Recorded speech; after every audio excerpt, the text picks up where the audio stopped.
போக்குவரத்து நெரிசலுக்கு பெயர் போன ஜிஎஸ்டி சாலையில் விநாயகர் சிலைகள் ஊர்வலம். இதனால் கடும் போக்குவரத்து நெரிசல் ஜிஎஸ்டி சாலையில் ஏற்பட்டிருக்கிறது. அண்மை செய்தி, தாம்பரத்தில் விநாயகர் சிலைகள் ஊர்வலமாக ஜிஎஸ்டி சாலையில் எடுத்துச் செல்லப்படுவதால் மிக கடுமையாக போக்குவரத்து அங்கு பாதிக்கப்பட்டிருக்கும் காட்சிகள் இவை. தாம்பரம், பல்லாவரம், குரோம்பேட்டை, சேலையூர், வேளச்சேரி உள்ளிட்ட பிரதான சாலைகளில் கடும் போக்குவரத்து நெரிசல் ஏற்பட்டுள்ளது. விநாயகர் ஆங்காங்கே பல்வேறு இடங்களில் ஆங்காங்கே வைக்கப்பட்டிருந்த விநாயகர் சிலைகள் தற்போது கனரக வாகனங்கள் மூலம் அந்த சிலைகள் ஊர்வலமாக கொண்டு வரப்பட்டு கடலில் கரைக்கப்படுவது வழக்கம்.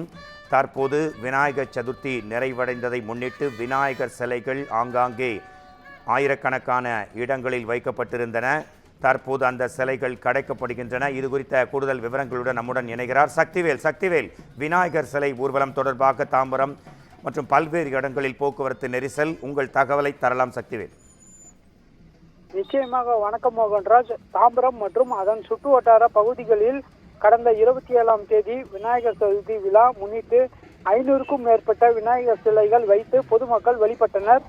இந்நிலையில் தாம்பரம் பகுதிகளில் வைக்கப்பட்ட விநாயகர் சிலைகளை கரைப்பதற்கு கிழக்கு கடற்கரை சாலை பாலவாக்கம் பகுதியில் போலீசார் பல்வேறு ஏற்பாடுகளை செய்துள்ளனர். இதனை அடுத்து இன்று பொதுமக்கள் வழிபட வைத்த பெரிய சிலைகளை வாகனம் மூலம் எடுத்து சென்று கடலில் கரைக்க வருகின்றனர். இதனால் தாம்பரம், பல்லாவரம், குரோம்பேட்டை, சேலையூர், வேளச்சேரி பிரதான சாலைகள் உள்ளிட்ட பல்வேறு இடங்களில் கடுமையான போக்குவரத்து நெரிசல் ஏற்பட்டுள்ளது. மேலும் போலீசார் போக்குவரத்து நெரிசலை சீர் செய்யும் பணியிலும் ஈடுபட்டு வருகின்றனர். மேலும் சில இடங்களில் கடுமையான போக்குவரத்து நெரிசலானது தொடர்ச்சியாக ஏற்பட்டு வருகிறது. வாகனங்கள் ஊர்ந்து செல்லக்கூடிய நிலைமை ஏற்பட்டுள்ளது. வாகன ஓட்டிகள் கடுமையாக அவதி அடைந்து வருகின்றனர். மோகன்ராஜ், உங்கள் தகவல்களுக்கு நன்றி சக்திவேல்.